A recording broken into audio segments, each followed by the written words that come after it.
જેમના સંપર્કમાં હું રહેતો હતો એ મારાથી મોટી ઉંમરના જે લોકો હતા એ મને ટોકતા, ત્યારે મને કઠિન લાગતું હતું કે આ લોકો મને ટોકે છે. પછી સમય જતા એ પણ સારું લાગ્યું કે એ લોકોએ આપણને ટોક્યું તો આપણે આપણા જીવનમાં શ્રેષ્ઠતા પ્રાપ્ત કરી શકીએ છીએ. બહુ શ્રેષ્ઠતાનો કોઈ માપદંડ હોતો નથી. દરેક વૃક્ષની ઊંચાઈનો માપદંડ નથી. કોઈ વૃક્ષ નાનું જ થાય, કોઈ વૃક્ષ મોટું જ થાય. એમ કોઈ ભણી ગણીને બહુ આગળ વધી જાય ભૌતિક જગતમાં, અને કોઈ કઈ ભણ્યા વગર ભૌતિક જગતમાં અને અંતર જગતમાં આગળ વધે.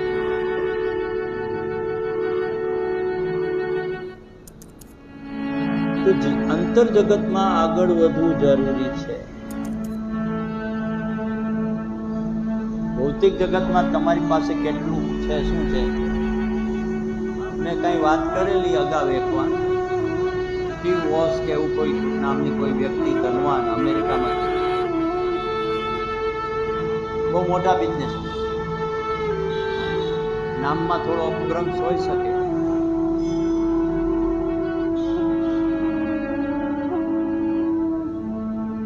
પણ મને કોઈએ વોટ્સએપની અંદર એમનો અનુભવ શેર કર્યો. એ માણસે પોતે હોસ્પિટલમાં હોય છે અને પોતે પોતાની જિંદગીના છેલ્લા શ્વાસોમાં શું અનુભવ કરી રહ્યા છે એનું એને એમાં વર્ણન કર્યું છે કે હું આખી જિંદગી પૈસા કમાવા પાછળ દોડ્યો. 56 વર્ષની ઉંમરે એ માણસ મૃત્યુ પામે છે. વિચાર, એના છેલ્લા ઉદ્ગારો એ કે ન તો હું મારા પરિવારમાં ધ્યાન દઈ શક્યો, ન તો મારી હેલ્થ ઉપર ધ્યાન દઈ શક્યો. માત્ર એક જ ધૂન હતી કે પૈસા કમાવા છે, દુનિયામાં શ્રેષ્ઠ ધનપતિ થવું છે. થઈ ગયું, પણ હવે બધું ધન મારા માટે નકામું થઈ ગયું, બોજાઓ થઈ ગયો છે. હું મારા માટે હોસ્પિટલમાં એ ધન ખર્ચી શકું છું, બાકી ક્યાંય કામ લાગે એવું છે. હું આરોગ્ય પ્રાપ્ત કરી લઉં એ મારા હવા ત્યાં છે.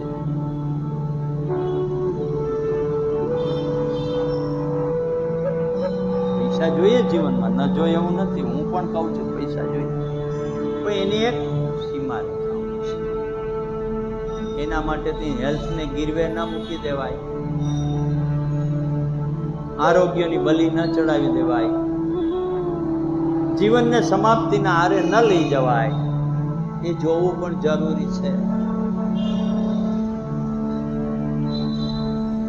આ બધું આપણને સમજાય.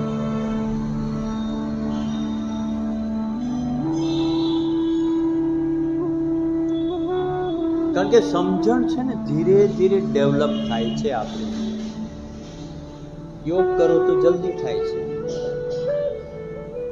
નહીં તો ધીરે ધીરે થાય છે. યોગ ન કરતા હોય તો ધીરે ધીરે થતી સમજણ પણ મૃત્યુ સુધીમાં એટલા પ્રમાણમાં નથી થઈ હોતી સમજણ કે જે જીવન સુધારવામાં ઉપયોગી થઈ પડે.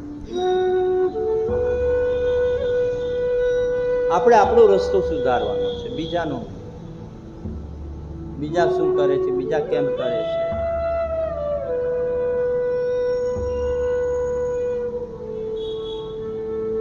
માની લો ભાજપ વાળા શું કરે છે, કોંગ્રેસ વાળા શું કરે છે, બીજા પક્ષ વાળા શું કરે છે, આપણે જોવાની જરૂર નથી. આપણે એ જોવાની જરૂર છે કે આ દેશનું સુકાન સારી રીતે કોણ ચલાવી શકે એમ છે. પણ ઘણી વાર એ બુદ્ધિ એ નથી હોતી, એટલી સમજણ નથી. કારણ કે બીજાની વાતો સાંભળીને આપણે ડિસાઈડ કરી લઈએ કે આ નેતા સારો છે, ઓલો નેતા સારો છે.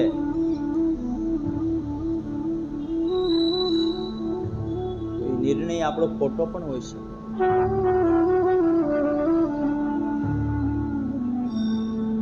ભવિષ્ય કેનું બગડી રહ્યું છે?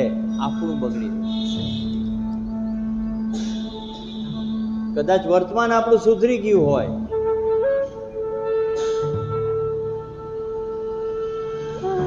છેલ્લા 10 વર્ષની અંદર કેન્દ્ર સરકારમાં નરેન્દ્રભાઈ આવ્યા પછી ઘણા બધા સારા કામો થયા છે અને જે કોઈ નથી કરી શક્યા એવા સારા કામો થયા છે.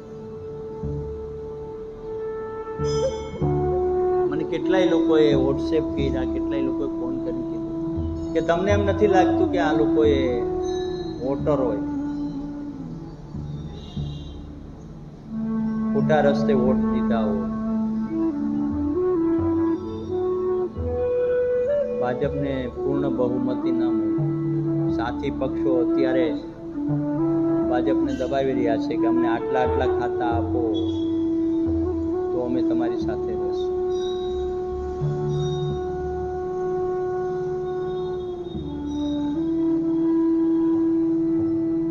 જેમ રામની પરિસ્થિતિ અયોધ્યા ગયા પછી થઈ કે તો રામ સીતાને રાખે, અમે ન રાખીએ. સીતાનો ત્યાગ કરી દેવો પડ્યો રામ.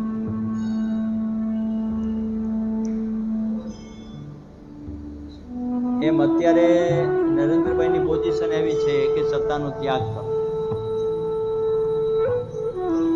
રસ્તાઓ ઘણા હોય છે સત્તા મેળવવા, નથી હોતા એવું નથી. ઘણી કોમ્પ્રોમાઇઝ થઈ શકતું હોય, ઘણું કોમ્પ્રોમાઇઝ ન થઈ શકે.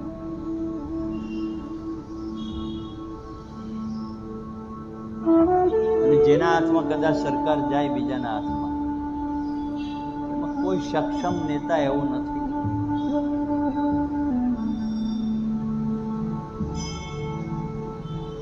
કે જે દેશને આગળ લઈ જાય.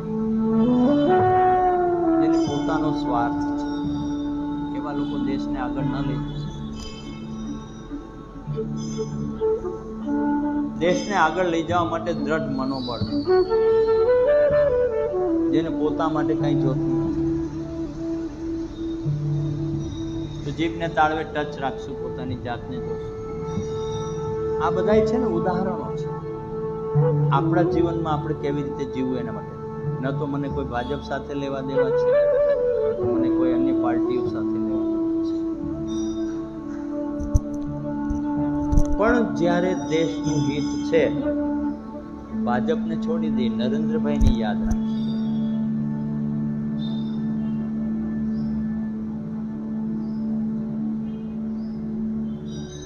બાકી બધા સ્વાર્થના સથવારે ચાલી રહ્યા છે. ભાજપ ના હોય તો ભલે, બાકી અન્ય પક્ષ ના હોય તો. કારણ કે તમે દરેક પાસે દરેક સરખી અપેક્ષાઓ ન રાખી શકો. જીભને તાળવે ટચ રાખીને પોતાની જાતને જોશું, પ્રાણાયામ સમાપ્ત.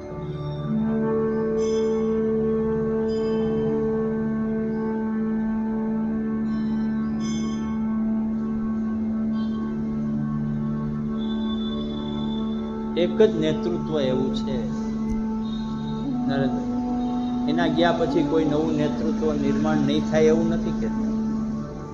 રામ ગયા પછી કૃષ્ણનો જન્મ થયો, કૃષ્ણ ગયા પછી મહાવીર અને બુદ્ધનો જન્મ થયેલો, બુદ્ધ અને મહાવીર ગયા પછી વિવેકાનંદ, દયાનંદ સરસ્વતી અને મહાત્મા ગાંધીનો જન્મ થયેલો. ગયા પછી લાલ બહાદુર શાસ્ત્રીનો જન્મ થયેલો.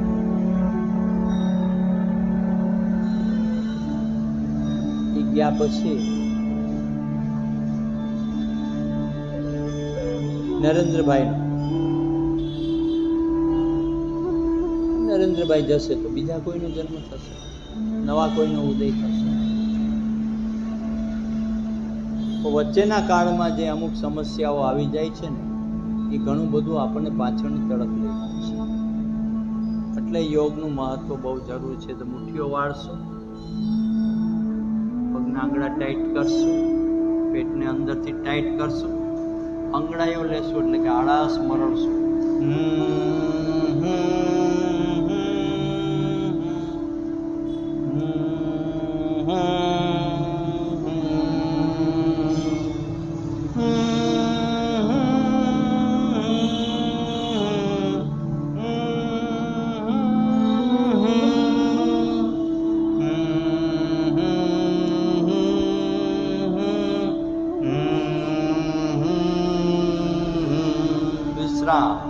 બંને હાથની હથેળી ખોલીને ઘસીશું, આંખો પર લગાવશું.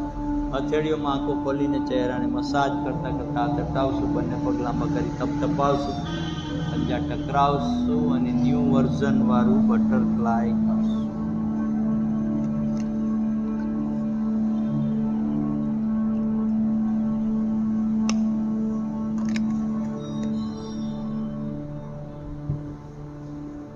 પણ યોગ કરવાથી જે મળે છે ને એ અદ્ભુત મળે છે. પણ યોગ આપણે સરખી રીતે કરતા હોતા નથી, એ હું તમને કહી દઉં. અત્યારે હું જે પ્રાણાયામ કરાવતો હતો એમાં તમે લોકો તમારો અનુભવ ભલે શેર કરતા હો મારી સાથે, એ તમારી અંદરના ઉદ્ગારો ન હોય, પોતાનું અને મને સારું દેખાડવા માટે તમે કહેતા હો છો. વાસ્તવમાં તમને જે પ્રાપ્ત થયું છે એની તમને ખબર નથી. તો ન્યૂ વર્ઝન ચાલુ કરશો.